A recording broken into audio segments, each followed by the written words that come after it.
Oh, welcome back. And today we'll be doing module 3 together. So back on the FOL site, we will go to content and we'll go to textbook start files and we're looking for module 3 and we'll do the modular exercise. Again, a reminder, all these skills review independent challenges are also referenced in the textbook. They're not graded at this time, but again, I would encourage you to take a peek at them if it helps you pick up the skills from the module. So we'll open this up. And here we have a file with 2 worksheets. All right, so let's go to module 3 in the textbook, and we're going to start on page 3-2. And we're going to look at how to enter formulas using the quick analysis tool. So like we've done in the past before, we always need to hit enable editing, that, and now we can actually edit the file. So we'll take our mouse, left click on B3, and we're going to highlight down to E12. So we'll have a range of items. And at the bottom right-hand corner, this is our quick analysis button that appears. So we'll click on that, and it gives you the various options. And do we want to add data bars? Do we want to add colors, icons, etc.? We want to add a chart based on this information. And in this case, we want to add some totals. Also, could you format as tables or add some spark lines, which we'll go over in a later module. In this case, we want totals, and we want the sum button displaying the gold column, it says. We'll go sum, which means put it to the right of the highlighted area. And you can see that it's added the formulas now for these rows. Okay. So if you look at the formulas, it's adding those 4 columns into column F. Nice, quick, easy way to do it. Page 3, let's go. And what we want to do is look at the % annual increase. We want to look at the previous year versus the prior year. So we'll go equals. And again, remember the order of operations. We need the current year minus prior year, close bracket, divided by that prior year. So I'm using the mouse to click on those cells rather than typing them in. And I'll click the enter button at the top so I remain on that cell. I want to format as percentage like we've done in the last one. And we want to increase the decimal 2 places. So I want to see 75.41%. And then I'll fill that down to H12. All right. Next is we want to build logical functions. So logical functions basically do a test. If it meets a certain test, whether it's equal to text, whether it's greater than or less than a certain number, to do something with it. So the most common formula that we use is the if function. Okay, so if this, then do that. Otherwise, do something else. So let's go into I3. And you can do a couple of things. You can go into the formulas, into the logical section, and you can pick if, okay, or you could just type equals if, or you could go equals if this way, and then click your function argument box button here, and that pulls up the arguments. So this is very helpful because it walks you through, okay, what's the test, what to do if it meets the test versus what to do if it does not meet the test. So in this case, we want to look at H3. So I clicked on that. If it's greater than or equal to B13, okay, B13, and we want to make that absolute. So remember from last week, we used F4 as the dollar symbols beside the B and the 13. So no matter where I put this formula, it'll always use that target.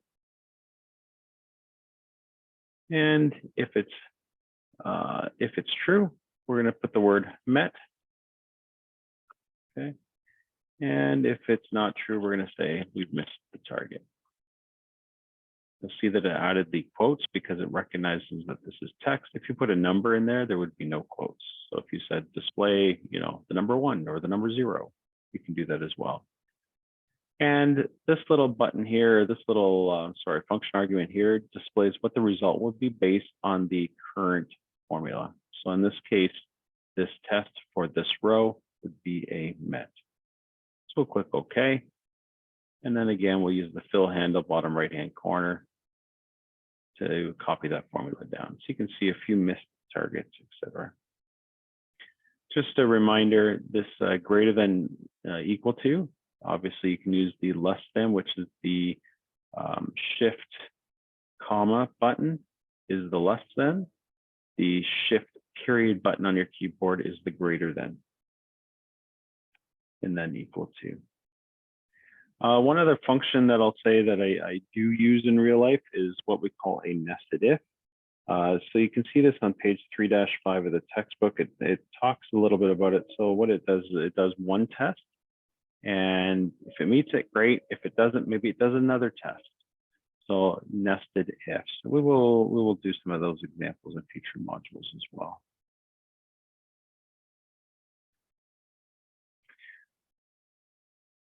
All right, another logical function is the and button. So sometimes you want to say, you know, we've hit a certain target and it's a certain date, or and we have budget left over. So the and is a logical function where it needs to meet all components of the test to display a true. So we're going to use this bonus column if we go over to L3. And again, you can go to the formulas bar, click your logical and click and, or you can type equals and. And in this case, we want to test if J3 is greater than or equal to K3. Then we want to put met. Oops, sorry. Oh, no, sorry. Then we click I3 equals met. So in this case, we're looking to see, are the filled positions greater than or equal to the filled positions quota? So what we expect to be, and did they meet their revenue target? So if both are true, it will display a true. And in this case, this is false because our filled positions are lower than our quota. Click OK. So it's false in that case. If we fill that down, you can see false because it meets this test, but they missed their target. This one, they missed their target and they are under their quota. Let's look at a true one. The filled positions are greater than quota and they met the target. So therefore it's true. So there should only be a couple of true items then. Another similar logical function, which we don't go into too many details in the textbook, but is or. So if you wanted to say if, display true or false, if one of any of the functions are true, then make it true, you would use the word or. Let's just do it over here just to show you what it looks like. Let's pull up or. So in this case, say we wanted filled positions again, greater than or equal to quota. And then maybe we want the met.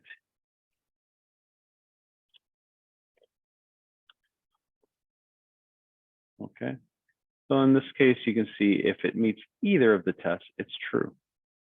So you can see how it results in slightly different results. So if it's false in both and or situations, that means all parts of the logical test failed. That's just to display how or works. The next function on page 3-8 is round. I'll say this can be one of your favorite friends when it comes to Excel, budgeting, doing financial statements, whatever that might be, depending on what you're using it for, is round. Because the worst thing you want to do is have, lost figures beyond the decimal point, say, to many factors that may affect your outcome or your summaries, your totals, etc. So round function is your friend. Let's go to B15. And we're looking at the average year revenue. In this case, we want to click the auto sum button. So let's go to, well, you can do it a couple different ways. You can go under formulas here, auto sum average. It's probably the easiest way. And it thinks, what do you want to use? It says F3 to F12. So it's a little wrong. So we're going to take my mouse and override that to be, F3 to F12. So it's the year revenue across all locations.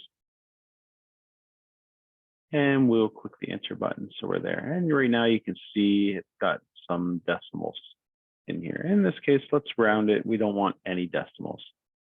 So let's go into the formula bar. We'll click just in front of the word average. We'll add the word round, bracket. We'll go to the end. We add a comma, and then we say how many digits do we want past the decimal. So if you type 0, it will get rid of anything beyond the decimal. I will say sometimes if you put, say, 2, that'll add to the closest penny, 2 decimal places. Nice thing is, say you wanted to round to thousands, you can go -3, which means bring it back 3 decimal places in front of the decimal, or 3 digits in front of the decimal place. So in this case, 3 digits is the closest thousand. Say you wanted the closest million, 6 digits. In this case, it's 0. So you wanted the closest 10, -1, so rounds to 640. But in this case, we will put a 0. So we've got 122,636.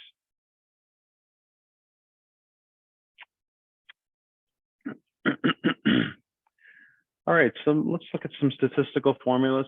Let's click on B14. So sometimes you just want to know count, how many entities met a certain target or had, have the result true, say over here. Imagine you have hundreds and hundreds of rows. You wouldn't want to have to go through and manually count that. So you have a statistical formula, and we'll be using the count A1. Again, very common formula. So we'll go to B14, and in this case, we want a statistical function, which is under the formulas more functions. There's a statistical section, and we want to go down and pick count A. Again, you could type, or you can click through here. What we're looking for is we're looking at A3 to A12. Let's go A3 to A12. So count just looks for any cells where the range is not empty. So if there's content in there, it's going to count it. So if it's blank, it will skip it. So we'll click OK, and it should identify 10 locations. Simple as that. Let's go to H3, H12. We're going to highlight those, and we want to clean that up. It's not very nice. So let's go to the Home tab, and we want to go to Format Cells. So we'll go over here, Format Cells. You could right-click Format Cells, whatever you decide. And let's go to Create a Custom. So we kind of hinted at this before, and what we're looking for is after the custom 0.00%. Let's click in that box, type a semicolon. What this does is it says everything up to the first semicolon is how it formats a positive number. The second section is how it formats a negative number. So let's put in close brackets, in square brackets, red, that determines a font color. Then we'll put bracket 0.00%, close bracket. So it says if it's a negative number, make it red and add brackets around it. I'll say one more thing. If you add another semicolon, it's what do you want to do? If it's 0, I would typically put a dash. That's a lot cleaner than having a 0, but it's not giving us that instruction. So we'll just worry about the positive and negative numbers. If you don't put that third segment, it'll default to the positive format. Click OK. Now it looks a little cleaner. They stick out to you. Let's go to B3, and we'll highlight all the way over to G12, all of our numbers. And we want to make those accounting number format. So we want to click the dollar symbol. Okay, and we want to decrease decimals because we just want dollars. We don't want pennies. Again, it just cleans up the format a lot nicer. All right, let's talk about date functions. So let's go to A2. So we've got kind of this header corner, and we want to add a date and time. So let's go to our formulas. There is a date and time option. And in this case, we want to just equal today. So what's today's date?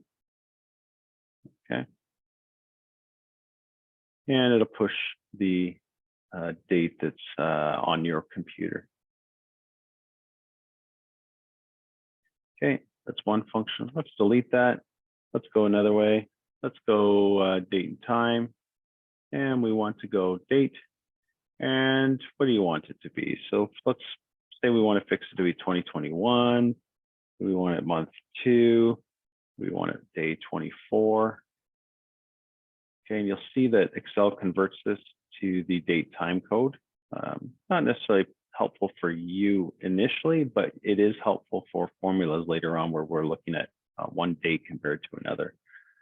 It's just how Excel stores date information. We'll click OK. So now it formats it 2021-02-24. And let's go to the Home tab, over to the Cell Styles section, and we want to go to the themed cell, and we want to call it 20% accent 1. 20% accent 1. Good question. Where is that?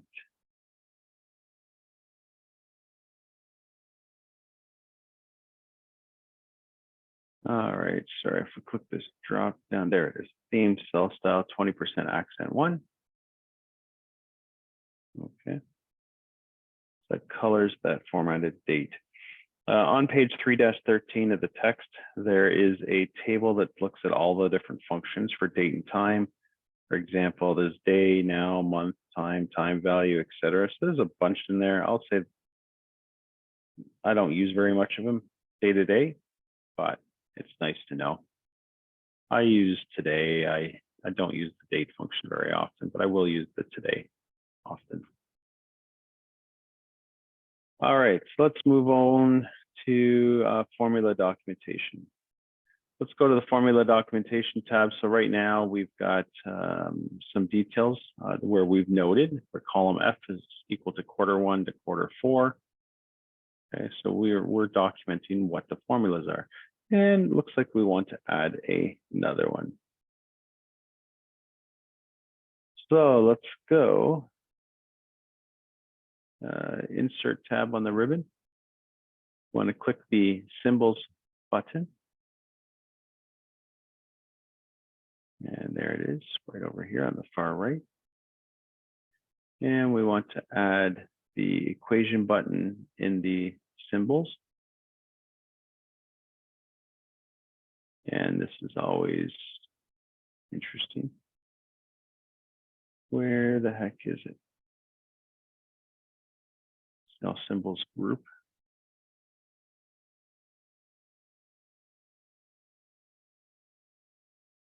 The heck? All right, sorry. Insert equation button right above the symbol. So we'll click insert equation. And while it's active, you'll see a couple of additional tabs pop up. And we want to click the fraction button. And we want a stacked fraction, which is this first one here. And in the first box, we want to type year. Bracket year revenue less previous year revenue, close bracket. Click the denominator or the lower button, lower box, and we'll type previous year revenue. So let's go to the edge of it and we'll drag it back over here and we'll put it somewhere around A9. This is just helpful if you're sharing this workbook with other folks, you want to document what things are. This is a helpful way to display it. All right, moving on to, I think the last item for this module is some worksheet calculations. Let's go back to the North American Revenue tab. And we're going to go File, way down to the bottom, Options. And in this case, we'll click on Formulas. One thing that you might want to do sometimes is, do you want it to always update? Do you want it to be manual? So maybe you want to leave these results the way they are, and you only want to update it if you actually force it to update. You can click Manual. Okay. And I'll show you how this works. So we'll click OK. Let's go to cell B3. Let's change it to 34305. And if I save that, you'll see it doesn't change anything. So how you work in this case, if you go to formulas, and we want to go to the calculate sheet over here. So on the right-hand side, we'll hit calculate sheet, and then it'll update the relative components. The other option is that you could also hit calculate options here. Okay, so rather than going to file options calculation, under formulas, there is the option here, and let's make it automatic again. Let's say most cases you will want it automatic. Sometimes you might change your mind.